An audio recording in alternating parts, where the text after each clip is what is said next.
This is Gareth Southgate, and this is the Three Lions podcast.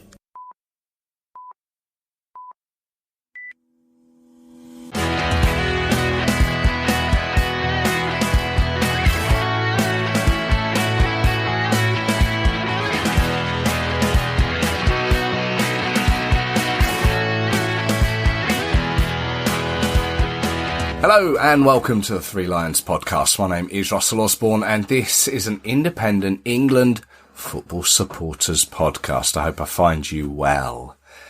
Well, it was a summer that just wasn't to be for the Lionesses, was it?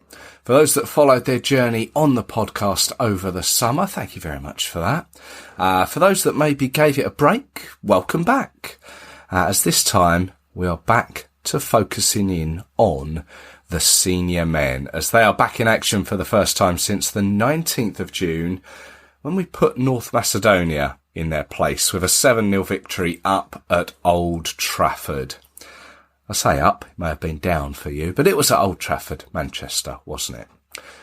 Now this time we play Ukraine away in Poland in our 5th European Championship qualifying match, then move on to a friendly away to Scotland in Glasgow.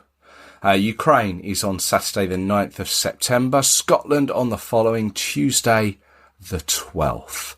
Coming up, I'll be chatting to Andrew from the Ukrainian Twitter account Zoroya Londonsk, John Bleasdale from the Scottish Football Forums podcast, and also to resident of Wroclaw, Robert Wojtczak, who gives us a guide around the city we will be visiting in Poland.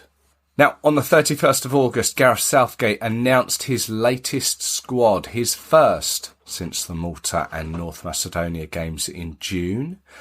A couple of interesting selections for a variety of reasons.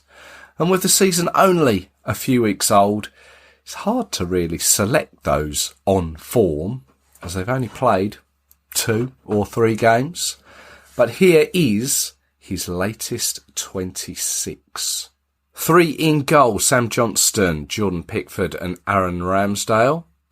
Defenders, Ben Chilwell, good to see him back. Levi Colwill of Chelsea is brought in for his first camp. Lewis Dunk of Brighton. Mark Gay, Crystal Palace. Harry Maguire. Fikayo Tomori returns from AC Milan. Kieran Trippier and Kyle Walker are in. In the midfield, Trent Alexander-Arnold, Jude Bellingham, Conor Gallagher, Jordan Henderson, Calvin Phillips of Manchester City and Declan Rice now of Arsenal.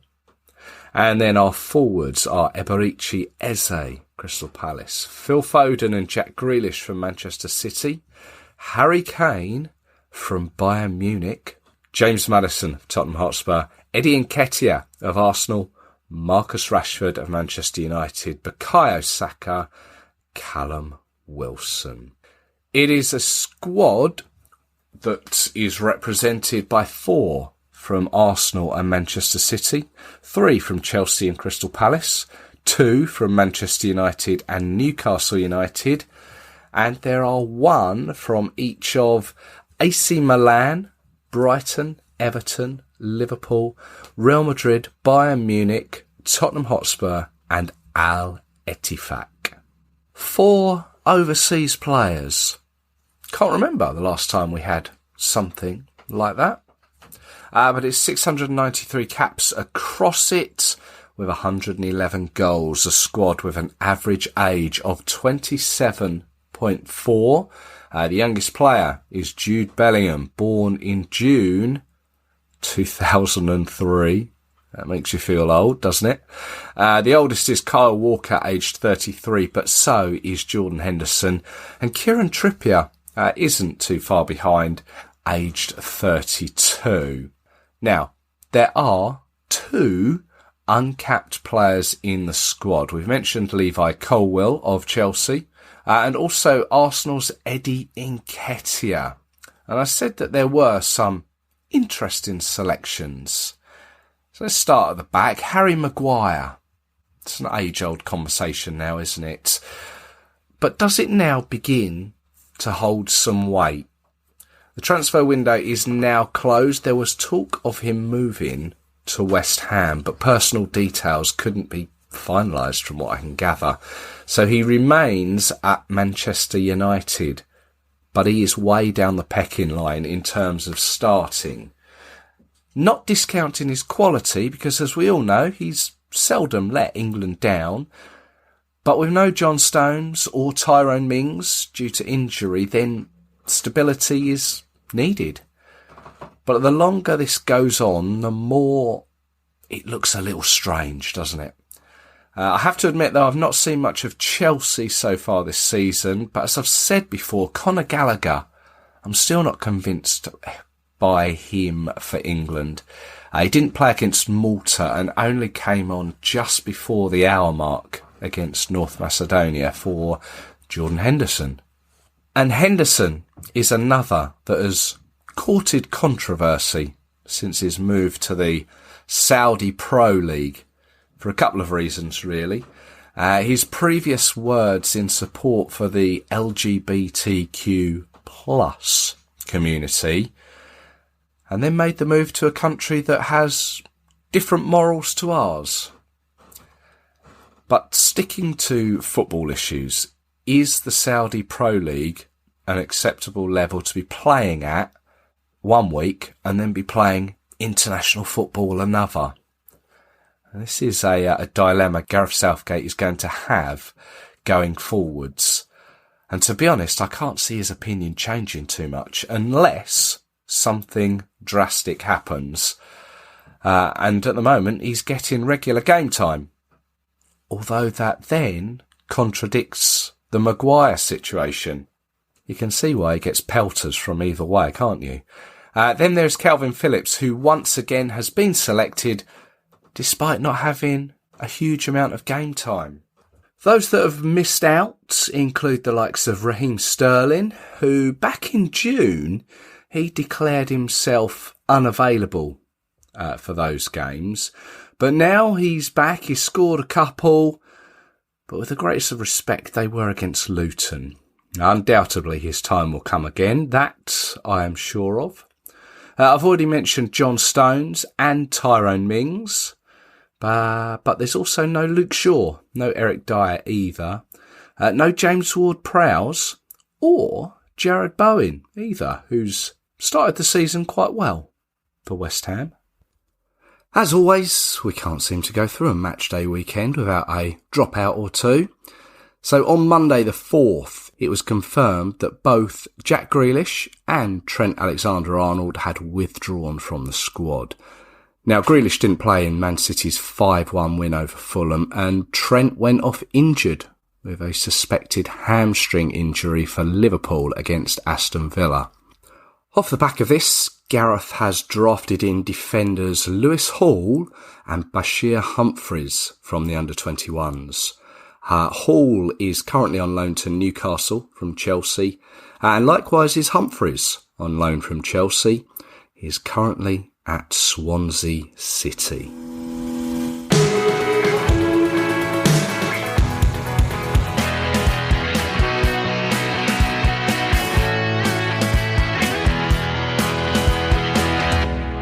Now, I'm delighted to say I am joined once again by Andrew Todos from Zroja Londonsk on Twitter, or X, as they call it now. We all know it as Twitter, don't we? And also from the Ukraine Plus Football podcast. Andrew, hello. Hi, Russell. Looking forward to another chat about Ukrainian football, another meeting between Ukraine and England again. Let's see what happens in Wroclaw. It's going to be an interesting one, I think. Certainly is. Hopefully a bit more competitive than the last time. Well, you're right. I was going to mention that one because it was just pedestrian, that game, wasn't it? What was the feeling after that? To be honest, I think everyone was a bit disappointed in how that game ended up. Basically, it was the caretaker manager, Rotan, who was the under-21 manager at the time as well, and a club manager. So he was juggling 3 jobs. He literally came in for that one game, played out, I don't know, a game plan that not many people understood. Right. in terms of Ukraine didn't really threaten England at all in terms of chances. And like you said, it was very pedestrian. And I feel that because of the sort of special occasion that it was, with all the sort of Ukraine unity and the big sort of away section and the refugees and everything. Yeah. I honestly think that Southgate told the England team at half time, listen, guys, we're 2-0 up. Just knock it about a bit and that'll be that. And that was essentially all that was needed, to be honest. And because honestly, after that first half, it could have been a lot worse.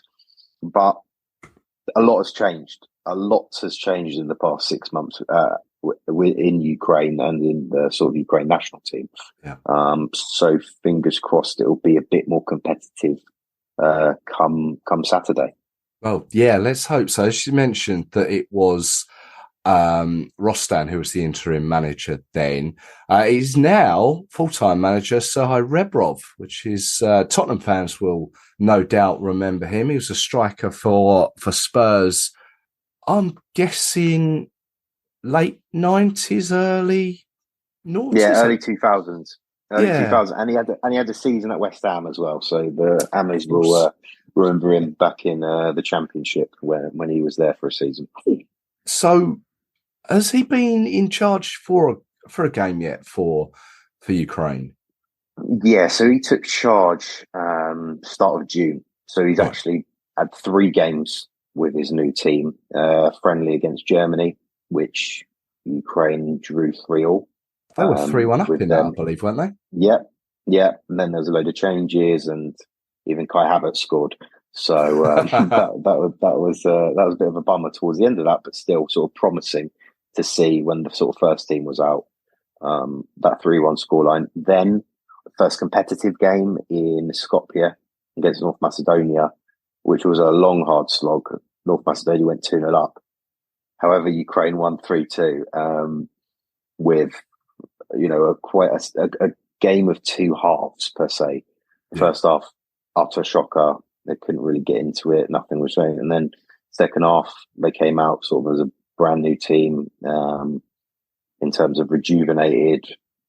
Whatever Rebrov said in that halftime interval worked, made a couple changes, and they got the win. And then they played Malta in Trnava in Slovakia as their home game for that particular match. That was also another long, hard slog, which they just about beat Malta 1-0 thanks to a penalty late on. Also missed a penalty from Yarmolenko in that game too, and had plenty of chances, just couldn't put it away.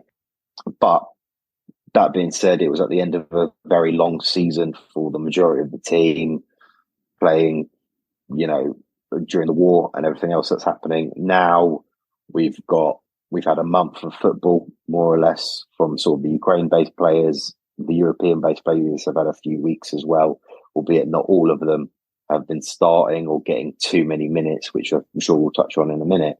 But I guess this window right now is the sort of the big one in terms of, I feel, that battle for second place per se, because England obviously look like the favourites to win it. And then Ukraine are facing Italy away a few days after the England game. So it's a big one. And I think that whilst there aren't too many hopes, really, I mean, just being realistic, I think from the average sort of fan and some of the media about these 2 games, I think there is a chance, maybe, just because this window is always a bit of a weird one, just because it comes sort of so quickly after the start of the domestic season for a lot of the European leagues. People are like, it's not really a priority. I just want to play for my club for a bit more, get into the groove of things. Maybe Ukraine might be able to catch someone on sort of the back foot. I haven't even seen this. Serie A in Italy, has it started yet? Yes, I think it started maybe last week, so it'll be like 2 games in or something like that. And I think they may have had a cup game as well. But similarly, I mean, the Prem's had about 3 weeks now, 4, I think, isn't it? 4 weeks. Yeah, 4 match days and a few cup games. So I think everyone's in the groove more or less, especially after pre-season too. So Yeah.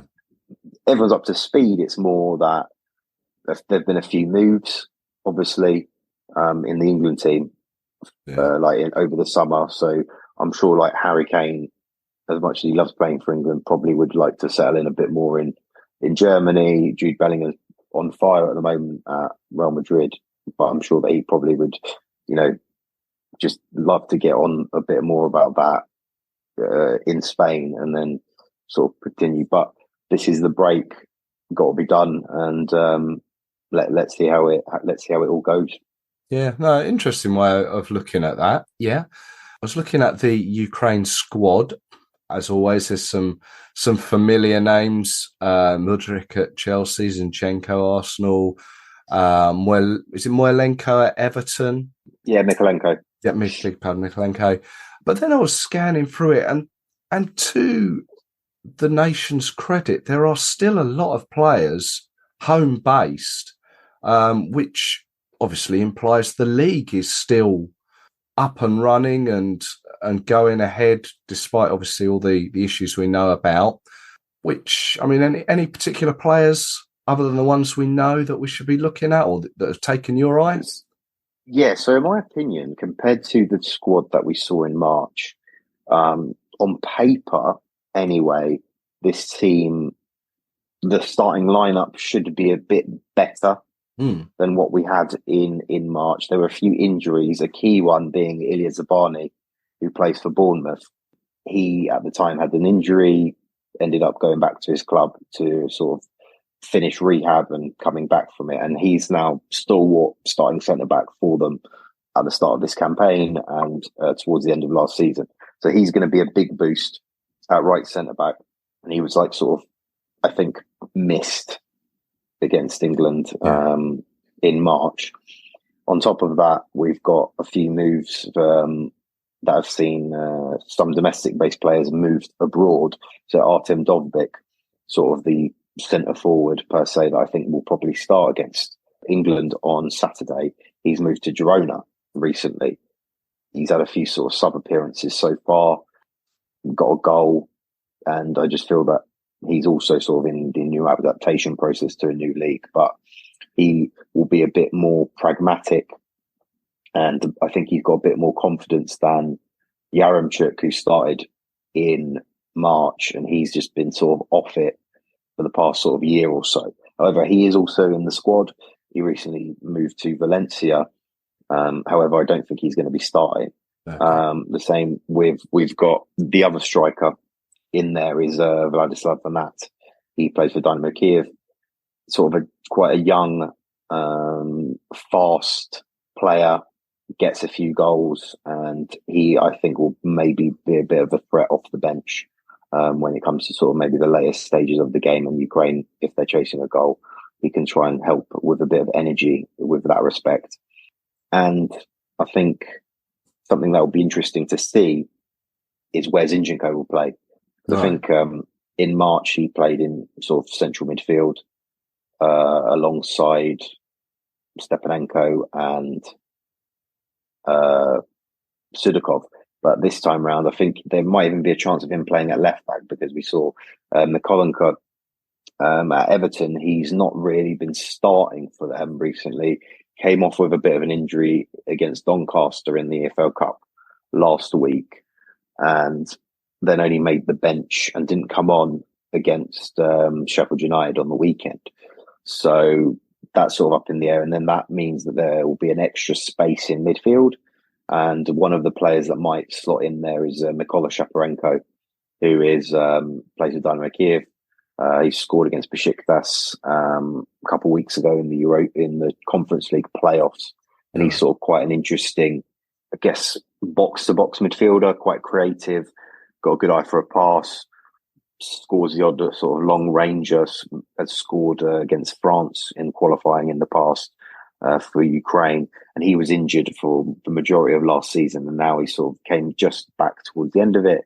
Now he's starting for Dynamo Kiev sort of every week now, and he's sort of back in there. So that will be an interesting addition that sort of was lacking back then. And then, of course, Serhii Rebrov the fact that he's the permanent manager, he's got sort of a backroom staff full of Spanish coaches that he's been working with for a number of years.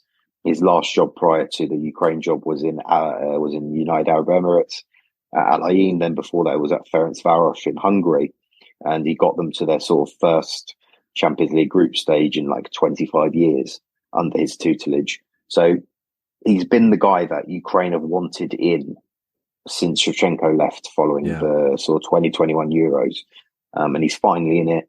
He's sort of the most impressive, most, you can say, up and coming, even though maybe he's not the sort of the youngest, but he's still sort of under 50.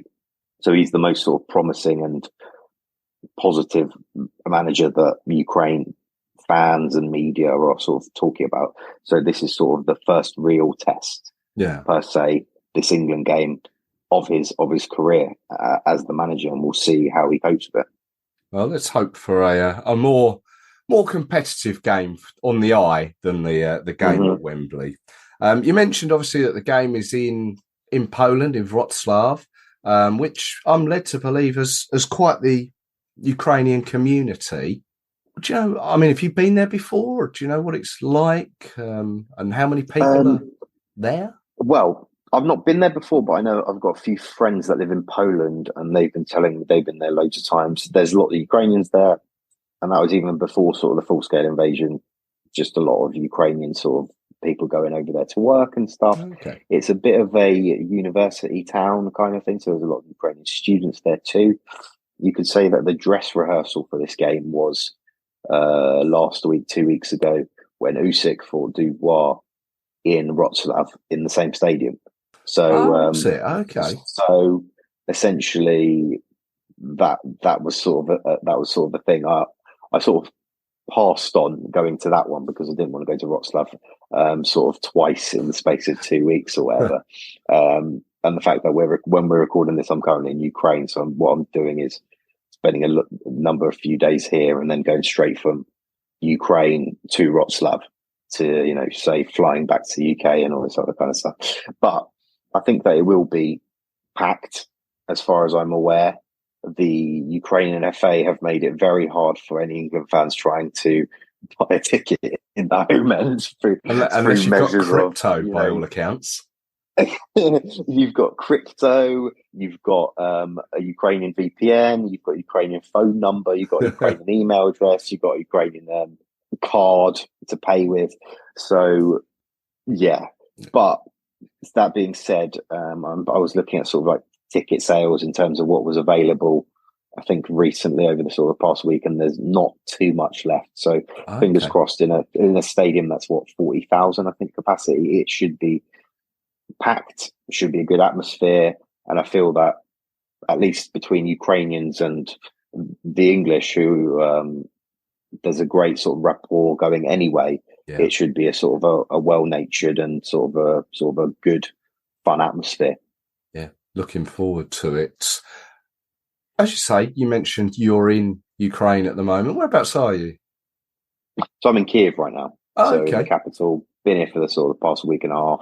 Been to a few matches, sort of the Ukrainian Premier League, seeing things, sort of doing a bit of work in terms of on a little documentary about Ukrainian football and the war at the moment. So, yeah, been insightful, been a bit dangerous at times when there's been some, let's say, air raid sirens going on at night, lack of sleep, but fortunately all in one piece. But yeah, the Ukraine camp will be sort of spending the whole week in Wroclaw. So they should be well prepared come that game, and hopefully I'll be joining them in sort of a few days' time ahead of the big one, which I'm also looking forward to. Marvellous. Just one other thing in Ukraine, I saw a tweet of yours. There was a particular area where they're actually building a new ground at the moment, so there's good positivity on that front there.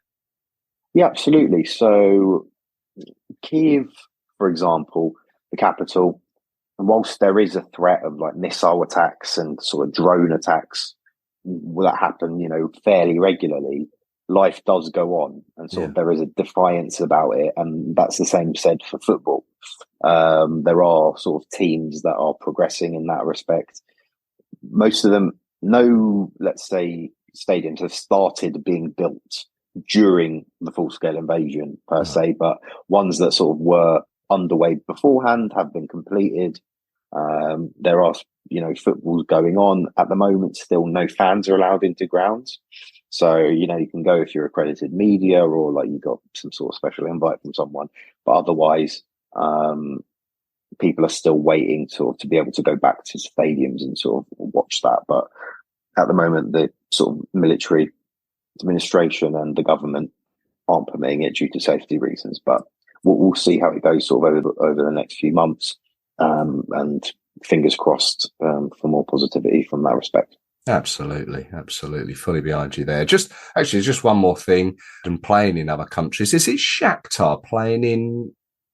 Is it Hamburg they're playing in? Yeah. So for sort of their last season they were in Warsaw. This season they're in Hamburg. I think they've opted for that one because they sort of pictured where could they try and get as many sort of people to come to games as possible. Yeah. They chose Hamburg because it's like the biggest German city that doesn't have any European representation, and what they did is they sold season tickets for the 3 home games that they will be having in that ground during the Champions League. They sold sort of a 3-game package, and over 30,000 fans had bought those packages before the draw even happened last week. So it's worked out pretty well for them, I'm sure, sort of from an economic front as well, in terms of helping out sort of with how expensive it probably is to rent a stadium somewhere like Hamburg or whatever. So yeah, positive, and fingers crossed they're in a group with Barcelona, Porto and Antwerp, that they can still fight maybe the 3rd place to try and get sort of a European spring next year, and maybe even go for 2nd place. But it's going to be a lot harder than last year. Last year, I know everyone was sort of encapsulated by them sort of playing relatively well against Real Madrid and all the likes, but that, I guess, adrenaline that was happening from the war and sort of the emotion and all that, whilst it's still there, I think it's subsided a bit. They've lost a few players, including like people like Mudryk, and I think it's going to be a lot tougher. But we'll see what happens. And regardless, if anyone's sort of going to be going out to Hamburg, I think it'd be quite an interesting spectacle. Yeah, no, I've heard people maybe thinking of going. It's just, as I say, it's good positivity for the country as a whole. Andrew, thank you very much for your time. As always, really appreciated. We've had quite a few chats recently with 2 countries long may meeting. It continue, Russell. Yeah, long may it continue. Yes. Well, stay safe, obviously. And cheers. Yeah, safe trip to Wroclaw. And yeah, maybe see you there. Absolutely. Have a good one. Likewise.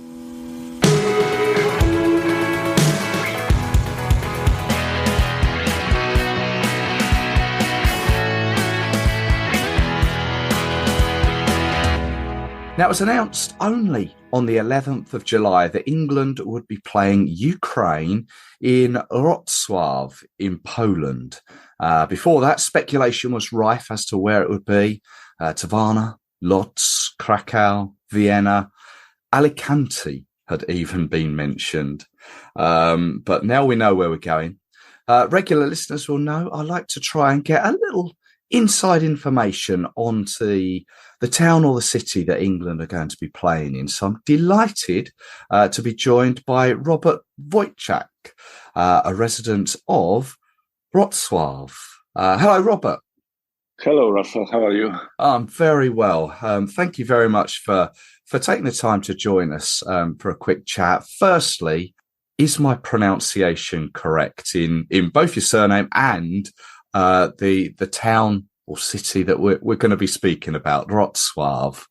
Yeah, it's very, very close. My pronunciation of my surname was actually perfect. For the city, yes, almost good also. I would say Wrocław with very strong V, Wrocław. Wrocław. Because yes, exactly. When I first saw this, is it a town or is it a city? It is a city. It's actually one of the biggest city in Poland, third biggest city. Okay. When I first saw it, I was like, oh my word. Well, it looks like Wroclaw. But yeah, it's taken me a little while to come round to its Wrocław. Yes, you're right. When I speak sometimes to some other English speakers, sometimes even I say Wroclaw, so they know what I'm talking about. Okay, so if I was to say if I was to say to a Polish resident, they would know what I was talking about. Probably yes. Yeah. Now, I believe you were a colleague of Ben Williams who guided us around Qatar ahead of the World Cup last year. Is that right? Yes, that's right. We are very good colleagues, and we spent together 8 years in the same office room. Yes. Oh, so we're in good company. Another good tour guide. Yeah, very well. So the city of Wrocław is your home city. What's it like? What's it like there? What can we expect? It's a beautiful city, and it's a city that never sleeps, I would say. If you go to main town square that we call Rynek, there's always many tourists and many people, especially young people, if there's a university time. Anytime, it's 1 a.m., 2 a.m., always you can see some people, bars open. It's a city that lives, really. Okay. And and as I said, it's a big city, so it's more than 600,000 people live there, and there's many shops, galleries, parks, sport events. It's a very nice place. Is it a safe city? Yeah, I would say it's very safe. Now we don't have problems in Poland with with crimes. Not so much. I would say it's safe. Yeah, you can walk everywhere at any time, and it's quite safe. Good to hear. Well, it's a city in the southwest of the country, not too far from the Czech border, I believe. But has it got a history? What's it famous for? The city is very old. It's close to Czech border and Germany border.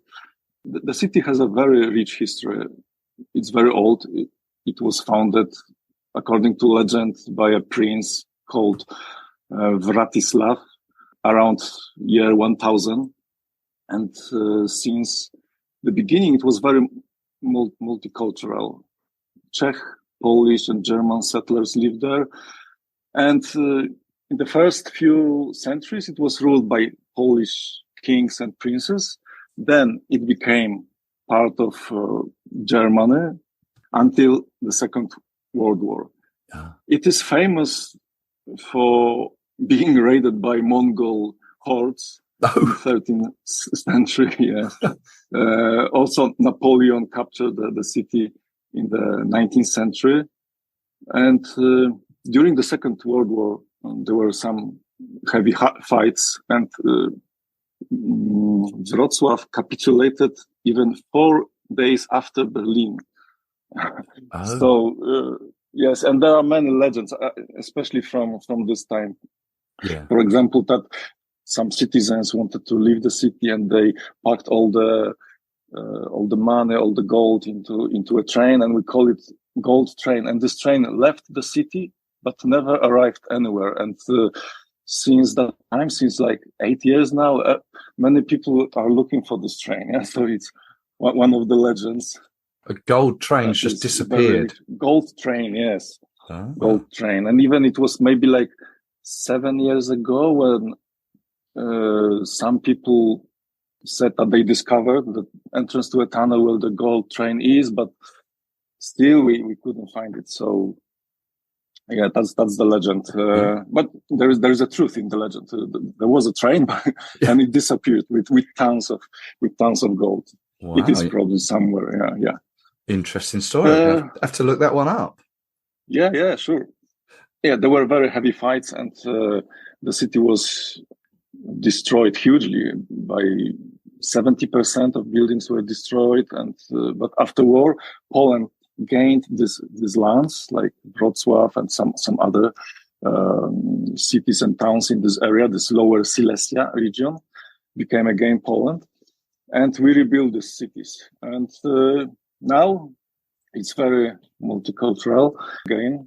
We have big Ukrainian minority, and maybe that's why that city was chosen, because according to what I read in the newspapers, it's around 20% of citizens are Ukrainians now in Wrocław.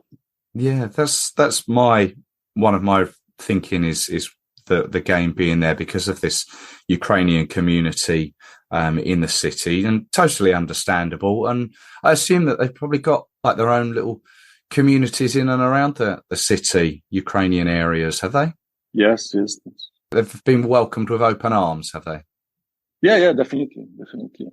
They were very welcomed, and they settled many businesses also here. You can see a lot of Ukrainian restaurants, and they provide fantastic food. So yes, it's a better place than it was before. I would say it's more diversity. Good to hear. Yeah. Well, you mentioned food.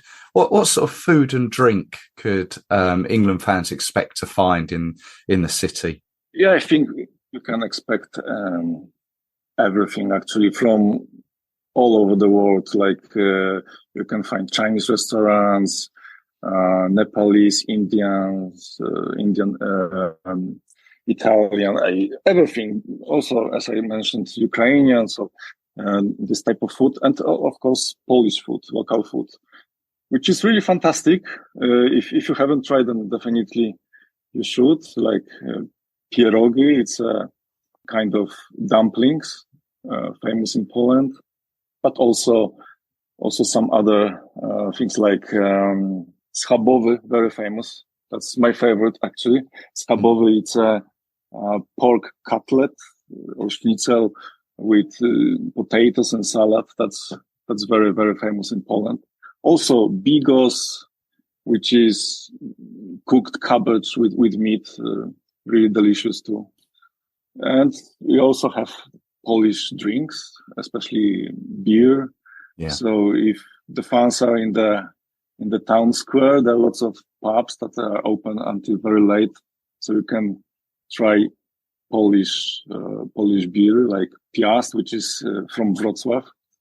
Oh, that's the local beer, Yes, is it? That's the local beer, Piast. Yeah. Piasta. Okay. Oh, good stuff. That's what I'll be seeking out.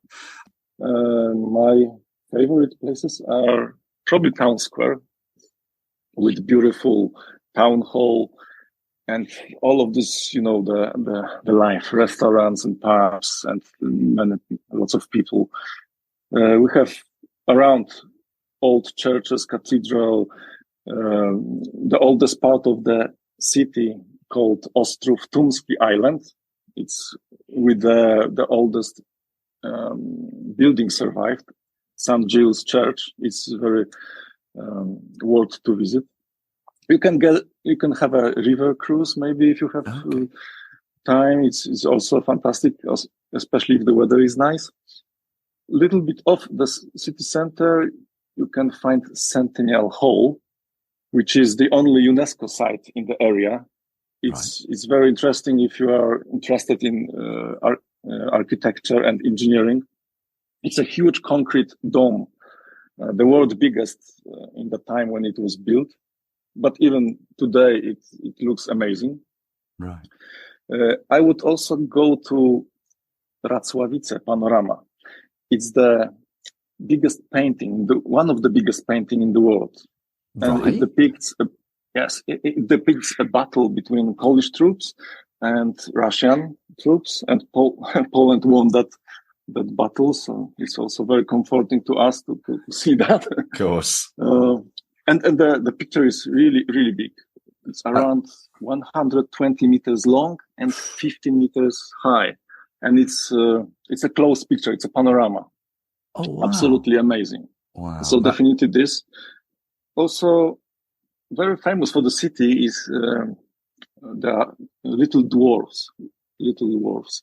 There are small brass statues depicting, I don't know, small people like from Dwarves. fairy tales. Yeah, okay. Dwarves, yes. This time my pronunciation is not the best.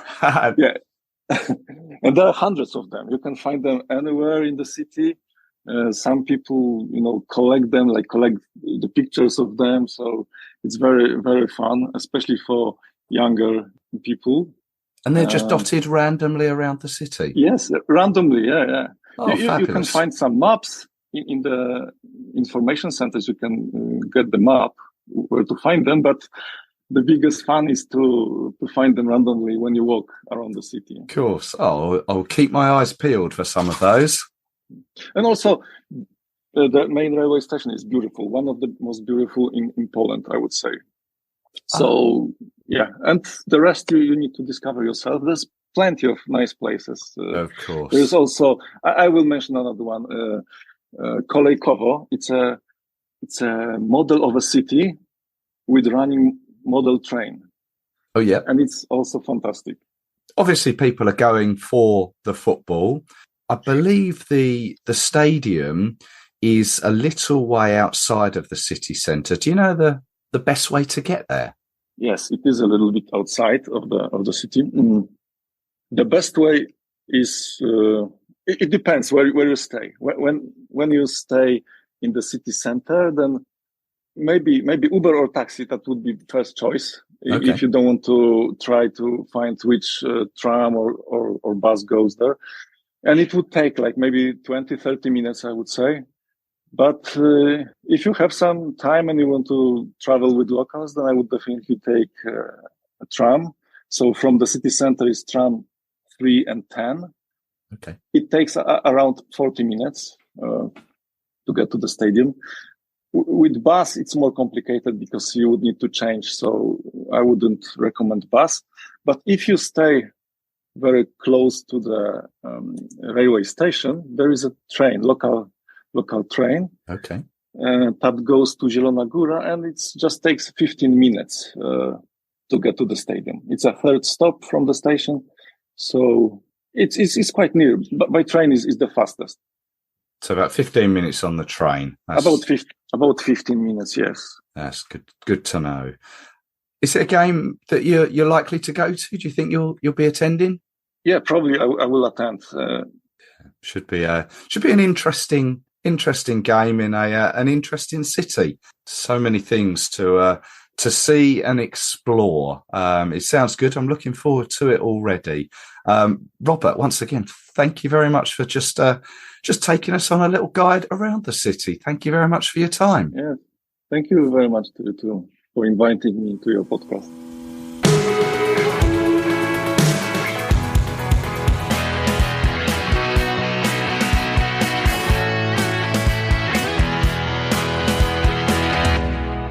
Now, Scotland Away takes place on Tuesday, the 12th of September, up in Glasgow, of course, at Hampden Park.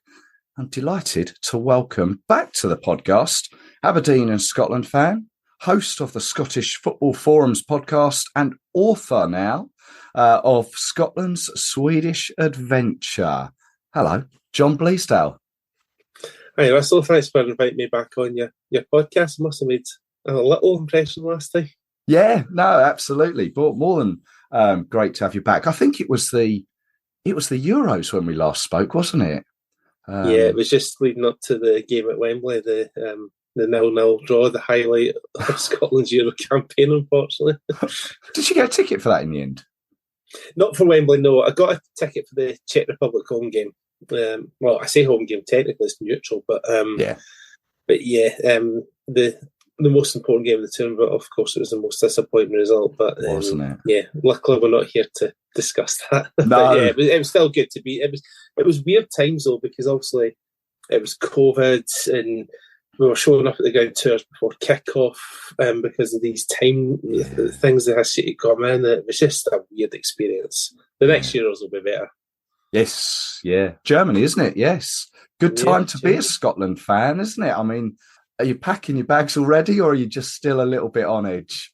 Wait till the job's done. I mean, I know there's a few Scotland fans that were booking their flights after the win over Norway. Really? Like I know of a radio DJ called Stephen Mill who has already booked flights to Frankfurt. I don't know if it's a return or a one-way, but they're that confident. We're in a great position. We've won 4 games out of 4. We're one of, well, yourselves being the other and France being the other. I think Portugal won 4 out of 4 as well. So They may well have done that. We're in elite company at the moment, and given the fact that Spain at home and Norway away were 2 of those 4 games, it's a really great position. But with Cyprus coming up, I think if we beat Cyprus, we're more or less there. But of course, we've been in this movie before with Georgia, etc. But I think this is a different team now, and I think we will get the job done, and I think we'll be going to Germany next year. But I'll wait till Cyprus game's over and I'll look into it more if I can afford it. Fair enough. Were you there for the Spain game? I certainly was, and I don't know if you noticed, but my oldest son Callum was actually a mascot that night. Was he? Top stuff. Yeah, he got to. So the way they do, I don't know how they do it in England, but I don't know if it's just a UEFA thing. But they get they get the mascots to wear. In this case, Callum wore a Spain kit, but he was walking out with a Scotland player, and that Scotland player was Grant Hanley.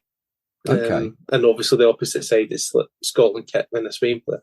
So yeah, he got to walk out with Grant Hanley, and Grant had a good game, but that was a tremendous night. I mean, you couldn't have scripted it better.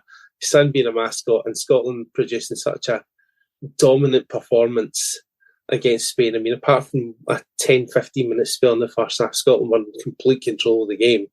But don't tell that to Mr. Roger, because he's got a different view of things through his Spanish tears. I remember that. He wasn't happy at all, was he? No. There was a lot of sour grapes coming from the Spain team. No, they were accusing... They said Scotland played rubbish, but well, what did you play? You didn't even score. We scored 2 good goals and were comfortable. But yeah, I think we caught Spain on a good night, Russell, from being brutal honest. They made 8 changes. They're a team in transition just now, new manager, new bunch of players, etc. But they've still got top players. I mean, I've just mentioned Rodri, a Champions League winning goal scorer. Yeah. For example. But you've still got to beat what's in front of you. We played very well in the night, and we were absolutely superb. And yes, it's my favourite experience being a Scotland fan so far. And I think it's up there with a lot of many others, even those who remember when we beat Spain the last time in 84 or 84-85 campaign. When's the Spain away game? Because if that's near the end of the campaign, then you might be done and dusted by then and the pressure might be off. Well, we're hoping so. We're playing them in October. I can't remember the dates off the top of my head, but there is a good chance, and you'll know this from your own position, but when our 2 sides collide on the 12th of September, if results go our way, then we could qualify that night. And you guys, I think, are in a similar position. I can't remember who's all playing who and when. I know that if we beat Cyprus, I know Spain are catching up in games because they were also involved in the Nations League. So Spain are playing Georgia that weekend, that we are playing Cyprus. I'm pretty sure when we're playing England in that friendly, I'm pretty sure Norway and Georgia play each other again. And I think I need to look at fixtures. I don't have fixtures in front of me. But basically, if Norway and Georgia draw that night, it's mathematically impossible for them to catch us if we beat Cyprus. So that could be a really good celebratory night for us. And obviously, hopefully, if we beat you up for the first time since '99, it would be even better. Yeah, I was looking back at obviously the last time you beat us. Yeah, it's 1999 in that Euro qualifier down at Wembley, the old Wembley, for those that are old enough to remember or want to go and look on YouTube. But even further back, you haven't beaten England. I mean, I'm not rubbing this in. I'm just factually, isn't it? You haven't beaten England in Scotland since I think it's 84, 85, 1985. Yeah, long time. I know, Richard Gough with the header, and of course we were so close in 2017 with the Griffiths free kicks. But after we finished celebrating in that game at Hampden, the second goal, I said to my mate, England's going to go up and score, and lo and behold, Stuart Armstrong gives the ball away. we don't shut down the cross from Raheem Sterling. We leave the Harry Kane free in the box and he taps the ball into the net. It was just a typical Scottish moment. Yeah, we haven't obviously played each other too often since 85. I mean, there would have been the two games in 87 and 89. I remember 89, obviously, when Steve Bill scored. That was the last of the regular fixtures, and then it's been 99, then 2014 at Celtic Park, and 2017 at Hampden. So yeah, there's not been many occasions that up in Scotland, obviously. Yeah, no, it's a fixture that obviously used to be played so many times. I think it's the most played fixture, I believe. But yeah, it's just sort of gone off in recent years, which is a shame for a variety of reasons. And of course, this game is a friendly, in inverted commas, isn't it? But it's to celebrate that very first game between the two nations back in 1872. It's the isn't it to celebrate 150 years of the game in its 151st year?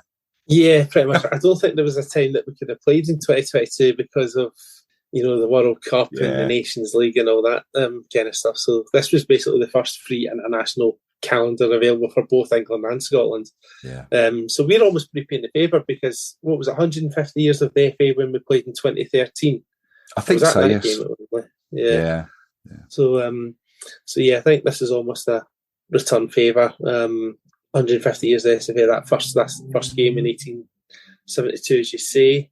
Yeah, it'll be an interesting game. I want to give a shout out to the Hampdeners because we went on a tour when they were recalling that first fixture, a walk-in tour, Subcrawl, and they took us to the Hamilton Crescent ground, the cricket ground. Yeah, and it's the first cricket game I've ever watched, but I don't really remember watching much of it. I think we were just too busy having a little drink, and it was weird because the one team was wearing, I think, a red kit, not the traditional white. Now it was yellow and green, so it was like, oh look, Norwich are playing Man United. So.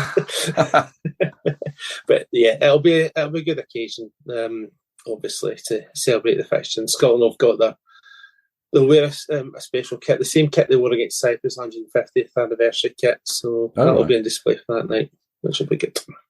It's a sellout Hampden Park. I know, obviously, it's nothing that Scotland fans could do about, or probably even care about, the fact that England have only got just shy of 3,000 tickets, and I totally understand why we've got that amount, because it's great time to be following Scotland at the moment, and a full Hampden is. I mean, I've been once, and you mentioned the 2017 game there. I was there for that. When the Scottish fans get going, I don't want to say spine tingling, but yeah, it's hairs on the back of your neck stuff. It's a great atmosphere. Yeah, I think Gary Neville commented after the Griffiths second free kick, saying he's not heard an atmosphere in the ground like that for a long, long time. And Gary Neville's also played at highest level, coached with England in World Cups and European Championships. Not that I want to bring up that to you, because it was an ill-fated spell. But yeah, it's unfortunate you don't get to bring more. I think, as I mentioned to you privately, had this been an official qualifier, I think there would have had to be a minimal 5%, 10%. But because it's a friendly, and because we've got so many supporters club members, there wasn't that much wriggle room, unfortunately. But I'm sure if it was a qualifier, but it'll still be a great occasion. And I'm sure you boys and girls will be made to feel very welcome. Because I think times have changed, to be fair, since the 80s and even the 90s, to be fair. Yeah, no, I think you're right there. But just maybe before the game, just take us around Glasgow just a little bit. What can England fans see and do around Glasgow? What do you recommend? And what's the best way to get to Hampden from the centre? From the city centre? Well, there's regular trains that go from Central Station to Mount Florida, and then it's just a quick 5-minute walk from Mount Florida to the West Stand of Hampden, where England fans will be. Sometimes the train queues can be extra long, so I've found myself multiple times walking from Central into Hampden. It's quite a long walk, but it's actually sometimes quicker to try to get through the queue, depending on the time you're going at. Yeah, it can be. If England fans are up the day before the game, I would recommend the Hampden tour. I think the Hampden tour is absolutely tremendous. You get to learn a bit about the history, and there's the warm-up area where you get to have the record your shots at how many miles per hour you can kick the ball into the goal, and they've added nice artwork into it, a mix of fans and players, and women's team as well as the men's team, which is quite impressive. So I always recommend the tour, but they won't do that on the day of the game, obviously. No. In terms of city centre itself, I mean, there's also lots of bars you can go to. I can't remember off the top of my head. It's been a while since I've been in the city centre, Russell, for a few drinks, to be fair. You can take a walk down to the riverfront and see like where the BBC studios and the MSTV studios are, and obviously the Hydro and the Armadillo. There's the tour bus you can hop on and off and get on and off at the whatever tour stops as well. So you'll be spoiled for choice. I'm not your best tour guide, unfortunately. Go on then. What is this Scottish beer, isn't it? Is it still Tennent's or something? Tennent's is still the national drink, yeah. Well, in terms of beer, yeah. But obviously, as you know, whiskey originates from Scotland, so again, you won't be spoilt for choice. I'm not a whiskey drinker, so I can't really recommend. But the Tennent's tour is actually quite good. We did that for a French stag do a few years ago. That's over in the Park Kerry area, so yeah, I would recommend that. That's where you get the best pint of Tennent's, to be fair. I mean, the Tennent's tour people keep saying, yeah, they don't pour it right in other breweries and stuff. Judge that what you think, but certainly the Tennent's tour is quite interesting, to be fair. There we go. Just a few things that you can go and find around Glasgow. I'm just looking at the team that played in the last game. Georgia, in the rain. Georgia, team that you played, Georgia. Just looking through the squad there, all the teams. And there's a few names there that England fans will recognise. Angus Gunn of Norwich, obviously Kieran Tierney at Arsenal, Andrew Robertson, Liverpool. He's the Scottish captain, isn't he, Andrew Robertson? Robertson's the captain, yeah. Yeah. Scott McTominay. There's a fair few names there that ring true. Is there any other names that you think likely are going to be appearing? Yeah, so, I mean, also, as we're recording this, we don't know the full squad, and we don't know what the injury situation is going to be like, but Angus Gunn will likely be in goal. You know, with Craig Gordon still recovering from a broken leg, I think it's fair to say Gunn will start in goal, I would imagine, that game. Ryan Porteous of Watford, he's been really good in a national shirt, and by all accounts, he's been doing well in the Championship with Watford. He's been a regular. I would imagine he'll start. He's really nailed on his position. Tierney will start. There's no question about that. I don't know why Arsenal aren't playing him, but that's a club debate. I think by the time Scotland and England play, he'll have moved. Who the centre-back is going to be difficult, because I think Grant Hanley's still out. In the last game we played, Jack Kendry there, who played very well. One of the few that shackled Haaland last season. And he's also gone out to Saudi Arabia now. But Scott McKenna's been back in the Nottingham Forest shirt. So he's another one that could come in. We're spot for choice in terms of right wing back, Russell, as well, because we've got Nathan Patterson and Aaron Hickey both competing. I would think Hickey's got the starting shirt at the moment because he's played the last few, and Everton haven't started the season well as we've recorded as well. They've been atrocious. Robertson's left wing back, that's all best. Billy Gilmore started the season well at Brighton. Had a great game against Wolves at the weekend. Cal McGregor will probably start. John McGinn will definitely start, I would imagine. And I would think it will be Lyndon Dykes or Shea Adams, I'd imagine, will start up front as well. Depends. Adams has been good form, which is encouraging for Southampton. Dykes he's not a regular goal scorer, but he is an absolute nuisance up front. So I'm happy with either one of them up front. Do you reckon that it's going to happen for you this time? You're going to do it for the first time since '85? I have a funny feeling we could, Russell. There's a good atmosphere in the air about the Scotland national team just now, and I think the other thing that's pointing me in this direction. I'm not underestimating England. England are a bloody good team. You know, you've been European Championship finalists. You had a decent World Cup as well. You've started this Euro section very well. I know you didn't have a good Nations League campaign, but I wonder if it'll be that if you will treat this game the same as us. That's where I'm kind of going. I totally understand.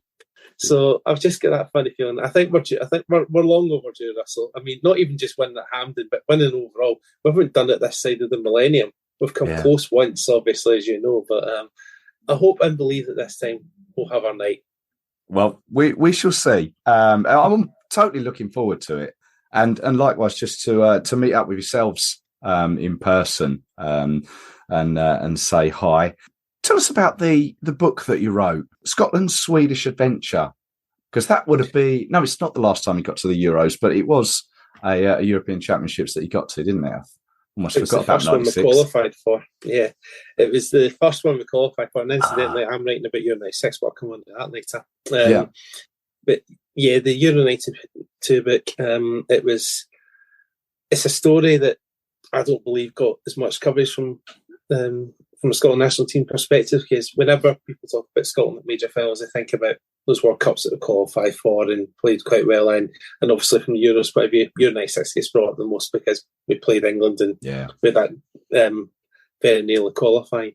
But Euro 92 almost gets swept under the carpet, but we were in a really tough group. We had the European champions, the world champions, and the Euro 88 runners up in the same group, and we played very well in the 3 games, and yes, we went out after 2 games. It wasn't a glorious failure novel per se, but we did win the last game and won it well, and we were 5th overall in the competition, and the fans behaved well. Fans get the Fair Play Award, and unfortunately you guys got a bad reputation, so it was always that we looked at you guys and thought, no, let's do the opposite and set an example. And I think it's a tournament that almost changed the nature of how the Tartan Army were going to behave going forward, because they've also been revered around the world ever since then, and long may it continue. But it was enjoyable because I got to speak to some great people like Richard Gough, the captain, Andy Roxburgh, the manager, his assistant, the late Craig Brown.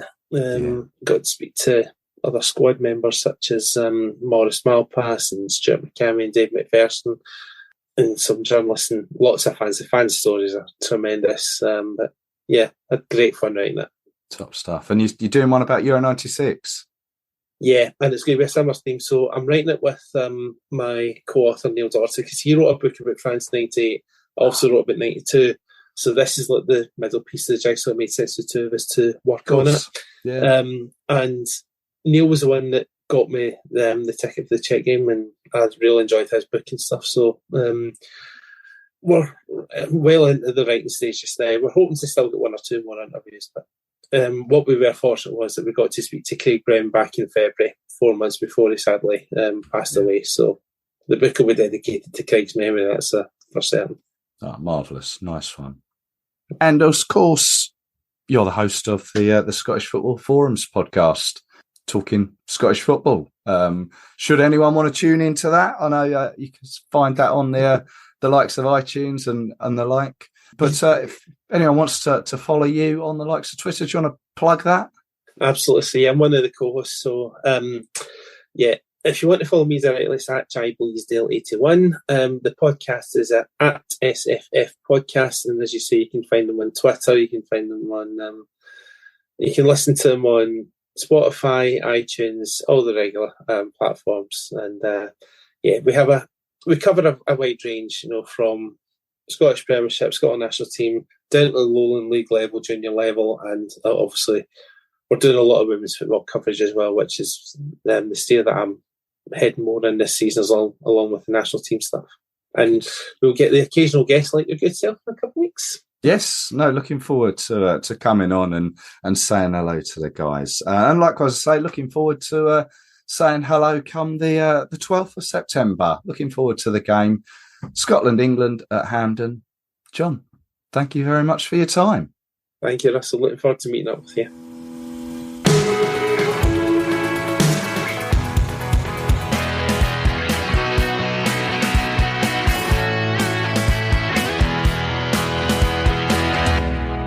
Thank you to John there. Looking forward to meeting up. Looking forward to the Scotland game. Now, many of you will know that on the podcast, when an England player or former manager has passed on, I've done a small tribute to them, just sort of celebrated their career. I'd never considered having to do one when a close friend of mine passed away. But that's the situation I found myself in this past week. So if you forgive me, I'd just like to pay tribute to a good friend of mine, Trevor Eastall, who died on the 30th of August, a real football fan. He was a season ticket holder at Norwich City. I first met Trevor on a bus going to Barcelona. It was from Reyes Airport in 2007 for the Andorra game. It was my second away game, having not been away since 2001, so I was a bit rusty. From memory, I think it may have been Trevor's first England away. I'm not 100% sure. But we'd both flown into Reyes, instantly realising that it was miles away from Barcelona, the city centre. But we'd both only done it because it was cheap. And by pure coincidence, neither of us had booked any accommodation, choosing to while the night away in the Catalan capital. It was hard going, trying to stay awake, walking the streets of La Rambla, or finding our way down to the beach area, all before the sun came up and heading home the following day. But we looked out for each other and stayed in touch from there. From then on, we travelled to various parts of Europe together: Poland, Ireland, the Netherlands, Germany, Spain, Portugal, to name just a few. There was also the San Marino-Montenegro double header in March 2013. That was a great few days, travelling across the Adriatic Sea on a ferry from Italy to Albania. For home games, I would often meet him at the Hamilton Hall pub in Liverpool Street Station in London, as this was where all our trains came into, along with our friends Mark and Tom. So we'd have a quick beer there and on to Wembley. In fact, just outside of Liverpool Street Station, there is an archway. It's called the Arcade. It was in there that we sheltered from the rain all night after the final of the Euros. We'd missed the last train home and had to wait until the first the following morning. Ironically, despite the result and the weather, we had a good laugh in that arcade. Happy times. And I know that his first England game was in November 1979. It was the rearranged match against Bulgaria at Wembley. And he'd later go on to many World Cups and European Championships from 2006 onwards. South Africa, Brazil, Russia, Qatar, he'd done them all. We had a great time in Italy in March, then followed by Ukraine at home, where he, as always, would share the biscuits around during the game, and then always go off and make a phone call at half-time. The last game we all went to together was the Women's Finalissima at Wembley, and as always, parted at Liverpool Street with a handshake and saying, "Good to see you, catch up again at the next scheduled England game." I know his last game following England away was in Malta in June. It was one that I wasn't able to go to, but he sent me a fair few photos from his trip. He had some flight issues getting back from there, which meant he didn't make it actually to the North Macedonia game at Old Trafford. It's kind of the things you don't realise at the time, that would have been the last time I would have seen him. You just weren't to know. So no future England game for me will be the same, as he's pretty much been part of my England journey. Age just 66 and only just retired. It should have been the start of a new beginning. So many plans he'd told me of adding to his tally of countries. That was a journey that had previously taken him all over the world, and even to the South Pole to see the penguins there. He leaves 2 daughters, Kerry and Rachel, and my thoughts are with them and his grandchildren. Rest easy, Trevor. I'll miss you, mate. I'll be back with you very soon, taking a look back on these 2 games, Ukraine and Scotland. If you go in, safe travels. I may see you out there. Until then, take care. Cheers.